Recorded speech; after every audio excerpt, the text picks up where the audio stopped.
Welcome back to the Research Finance Education Series.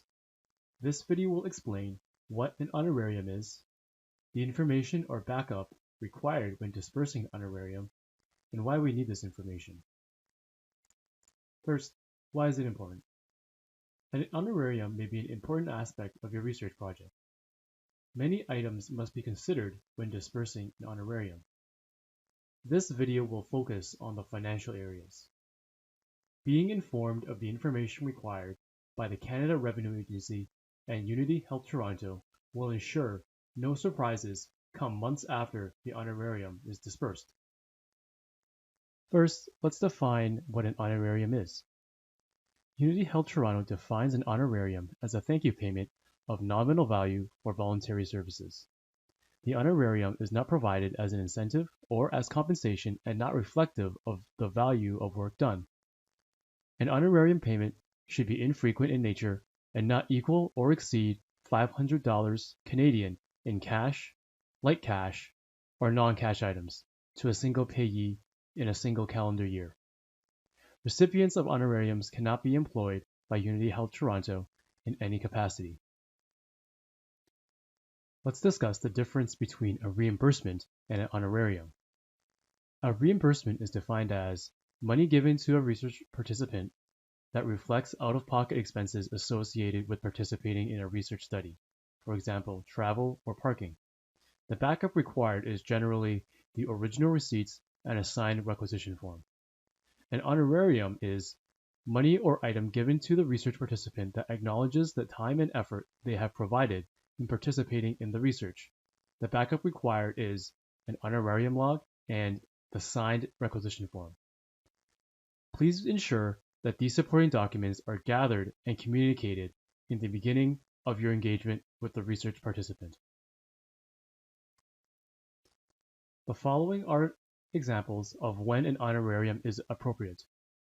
A payment as a thank you or gesture of goodwill and appreciation to a non-professional. An external party for a special classroom lecture or short series of such lectures. Guest speaker at an educational event or other similar function. And guest speaker participating at outreach events. When is an honorarium not appropriate? If Unity Health Toronto and the payee agrees to a mutually acceptable value of compensation for the service being completed, an honorarium should not be considered. If a payment is agreed upon, a service provider agreement should be initiated as there is an employment or independent contractor relationship.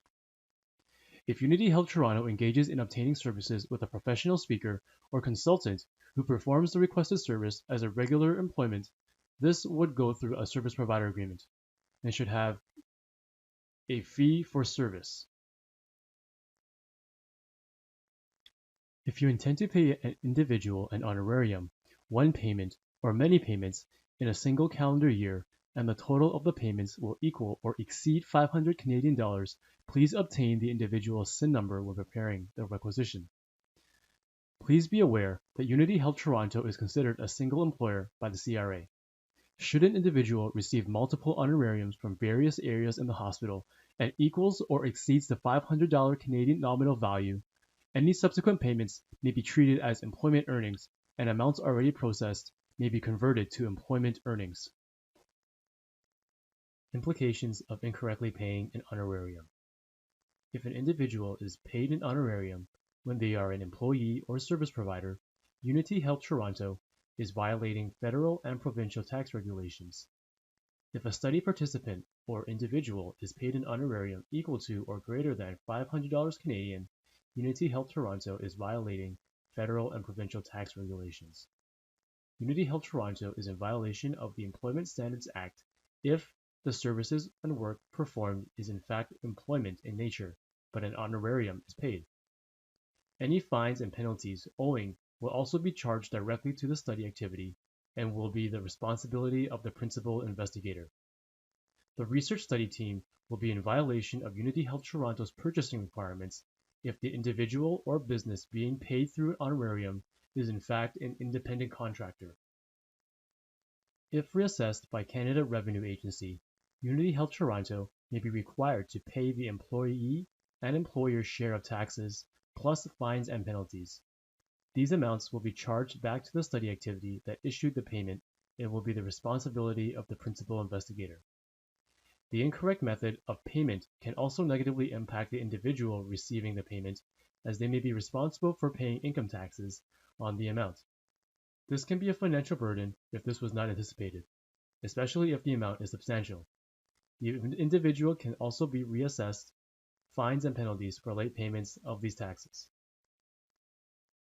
After reviewing and confirming that a study participant or speaker qualifies to receive an honorarium, there are 3 methods which this can be done. 1. Requisition form through accounts payable, a petty cash float, and payment using personal funds and subsequent reimbursement from Unity Health Toronto. Future videos will detail how the process will be for each of these options. If you have any questions about this presentation, please contact your research financial analyst or researchfinance@smh.ca. Thanks for watching.